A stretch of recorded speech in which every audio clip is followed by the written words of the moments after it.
둘, 셋. 위임식은 이래 동안 행하나니 위임식이 끝나는 날까지 이래 동안은 회막문에 나가지 말라. 오늘 행할 것은 여호와께서 너희를 위하여 속죄하게 하시려고 명령하신 것이니 너희는 7주야를 회막문에 머물러서 여호와께서 지키라고 하신 것을 지키라. 그리하면 사망을 면하리라. 내가 이같이 명령을 받았느니라.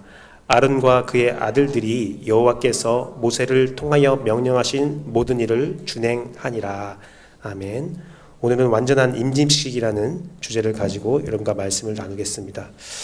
주일 일부 예배는 좀 독특합니다. 왜냐면요, 주일 일부 예배에 중고등부 아이들 같이 예배 드리고요, 같은 본문으로 또 유치 아동부가 또 예배를 드립니다. 그래서 새벽 예배를 쭉 인도하면서 이어진 본문을 가지고 주일날은 일부 예배 때 성도들과 학생들 같이 예배를 드리고 유치 아동부도 똑같은 내용으로 말씀을 준비하는데요. 똑같은 내용을 수준에 맞춰서 준비하다 보니까 막 재밌어요. 막 준비하고 하나 끝내고 다른 거 준비할 때 또 여기서 나온 아이디어를 가지고 다시 수정을 하고 하면서 계속 반복되면서 말씀이 좀 깊이가 더해간다는 제 개인적인 느낌이 있는데요. 오늘 말씀을 통해서 여러분들이 좀 주님의 귀한 은혜와 성령의 인도하심이 있기를 바라고 또 소망합니다. 특별히 선생님들은 2번 같은 본문으로 예배를 드리지만 그 안에 담겨진 내용의 깊이를 더 깊이 이해해서 우리 유치 아동부 아이들에게 더 잘 전달하는 여러분 되기를 소망합니다.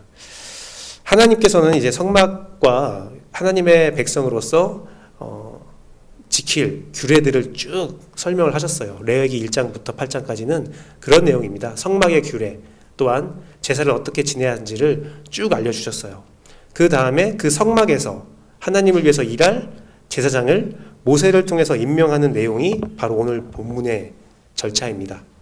오늘 본문의 절차를 보면 처음부터는 어떻게 되어 있냐면요, 제사장을 임명하면서 모세가 그들의 몸을 물로 씻어줘요.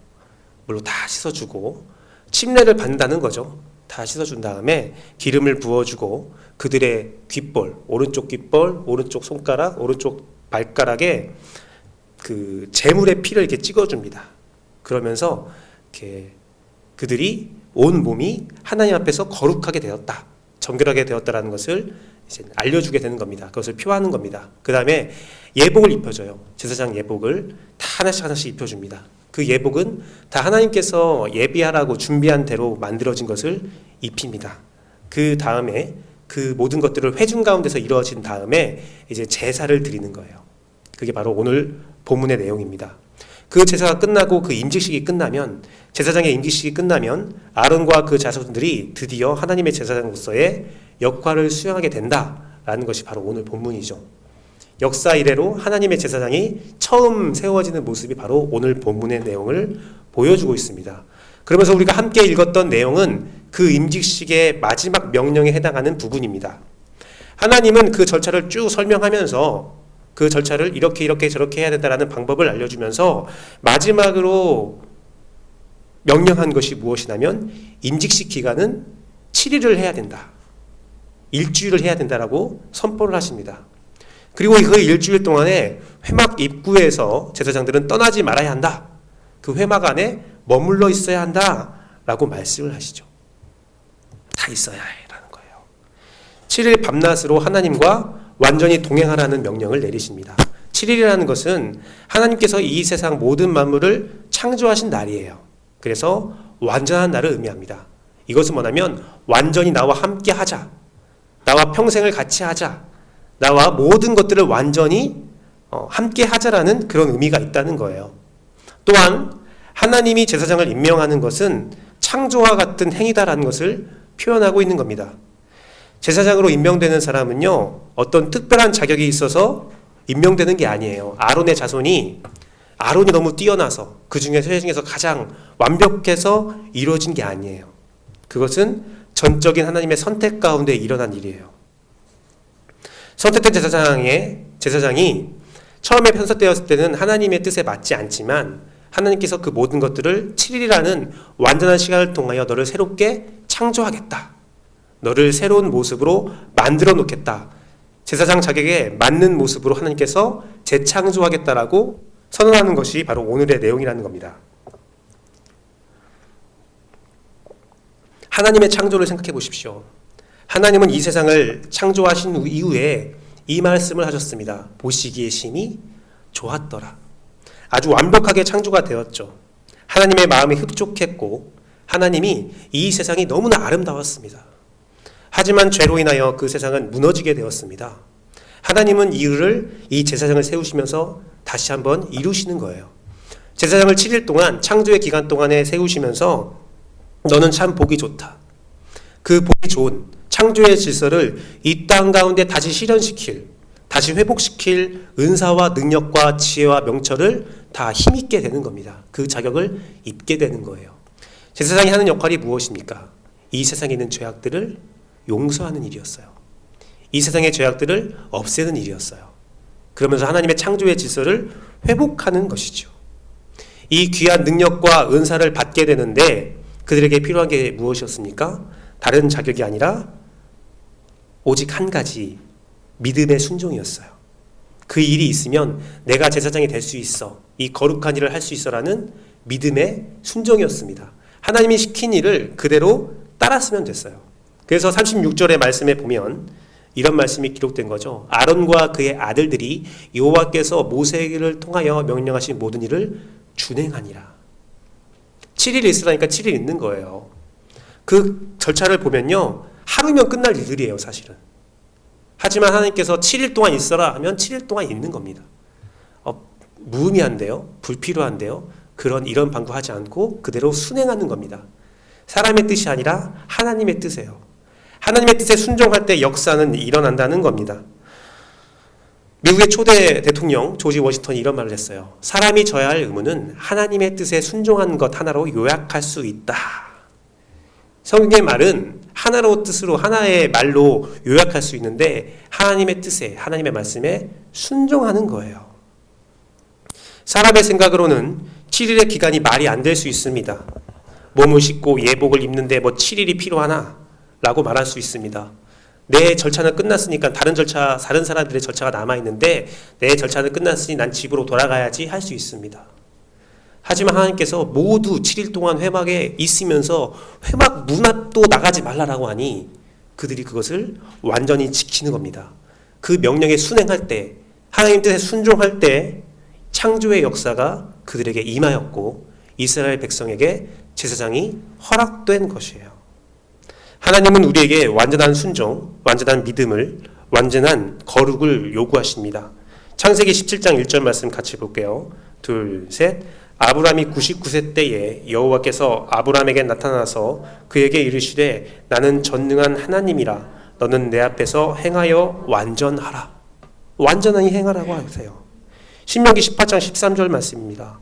너는 내 하나님 여호와 앞에서 완전하라. 그럼 이것이 구약에만 말씀인가? 신약에도 그런 말씀이 있죠. 골로새서 1장 28절 같이 읽겠습니다.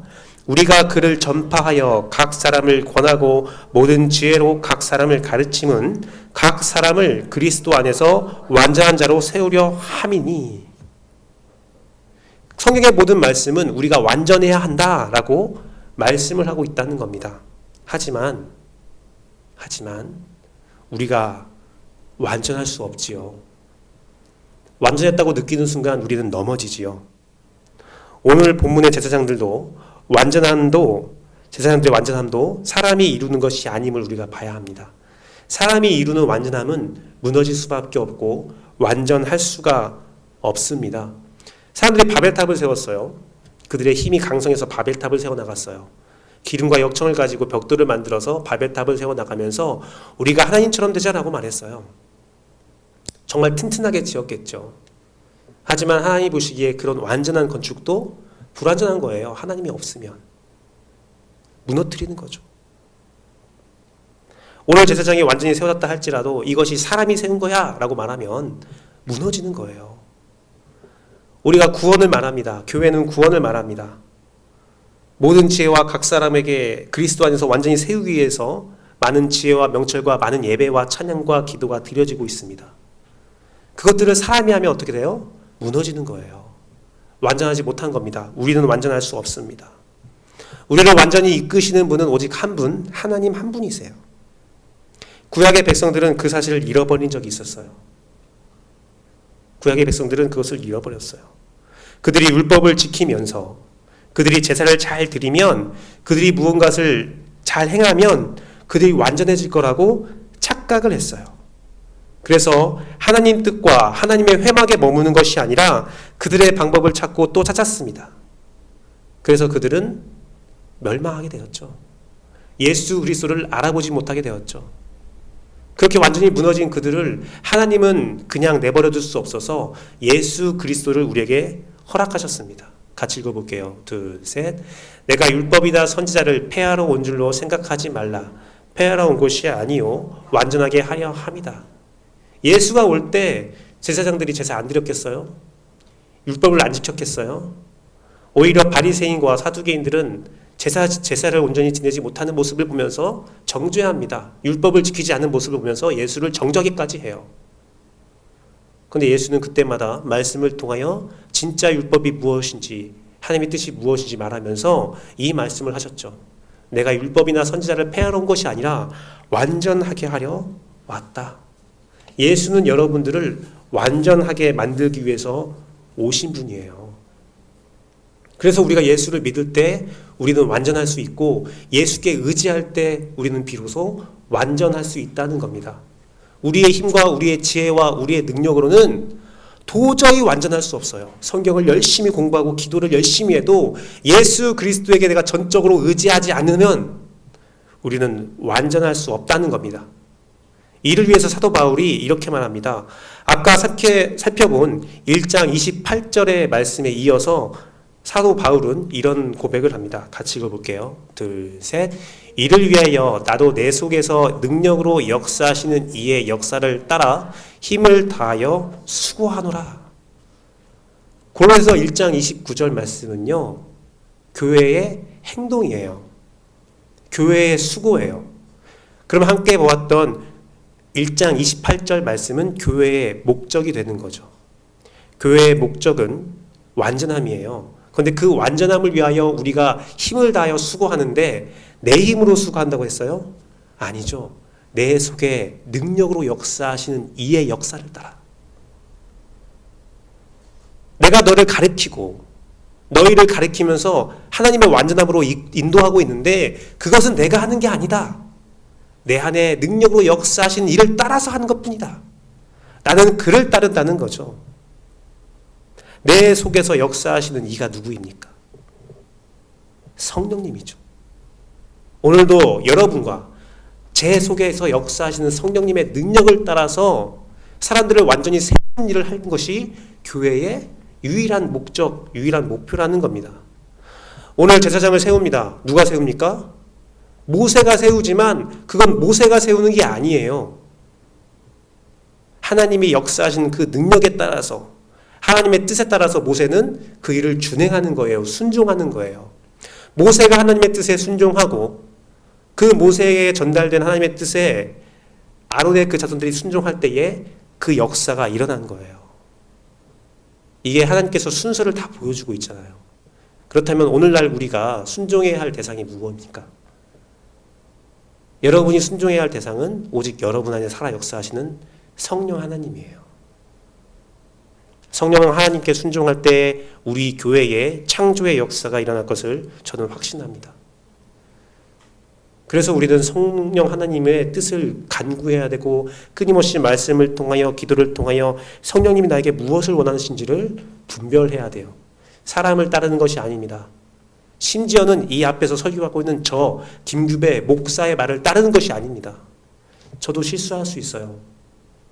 저는 성령님의 뜻을 알기 위해서 끊임없이 간구하지만 저도 실수할 수 있어요. 사람을 따르는 게 아닙니다. 교회는 사람을 따르는 목적이 아닙니다. 교회는 오직 성령님을 따르는 모임이라는 겁니다. 사랑하는 성도 여러분, 말씀을 정리하도록 하겠습니다. 오늘날 우리는 예수 그리스도의 십자가 보혈로 인해서 하나님께 속한 제사장이 되었습니다.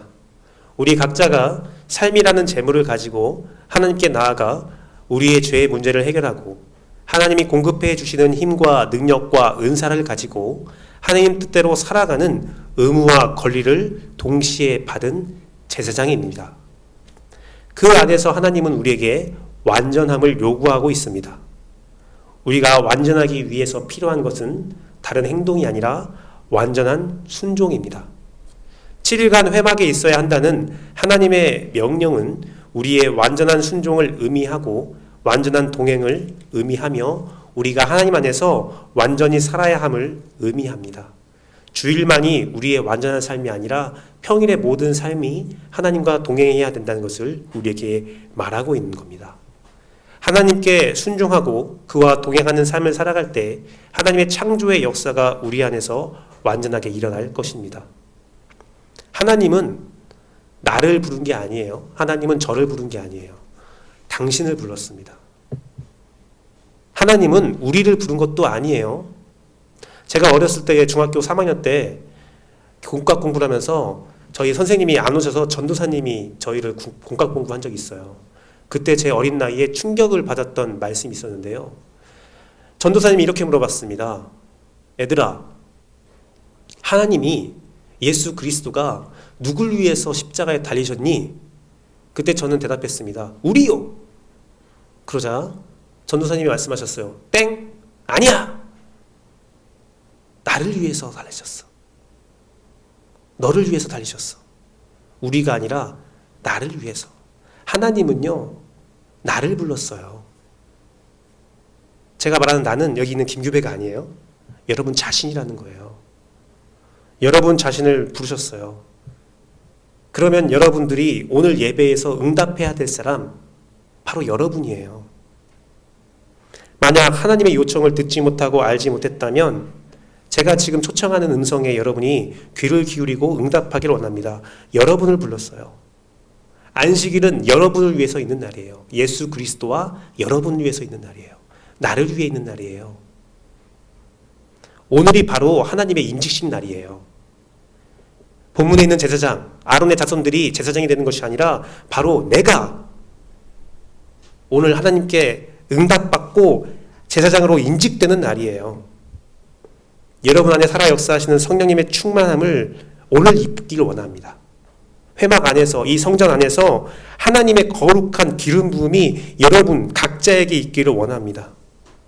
그래서 여러분들의 각자의 삶에서 정말 다양한 삶이 있지만 그 삶에서 하나님의 뜻을 드러내고 성령의 인도하심을 드러낼 수 있는 여러분 삶에 예수 그리스도의 보혈이 나를 위해 있다는 것을 기억하고 말씀과 기도로서 예수 그리스도가 당신을 위해서 준비한 그 옷을 오늘 입기를 원해요. 오늘 예배를 통하여, 오늘 기도를 통하여, 오늘 말씀을 통하여 여러분이 결단하고 순종하기를 간절히 바랍니다. 오늘은 여러분을 위해 있는 날이에요. 여러분을 위한 날이에요. 하나님의 완전함, 하나님과 예수 그리스도를 통해서, 성령님을 통해서 완전한 교회와 우리의 완전함이 우리의 유일한 목표가 되어서 여러분들이 완전히 새로워지기를 전 간절히 바라고 또 바랍니다. 이를 위하여 순종함으로 귀한 역사에 여러분 삶이 하나님께 닿는, 이루어지는 간절한 은혜가 여러분과 함께하기를 소망합니다. 이 시간 함께 기도하도록 하겠습니다.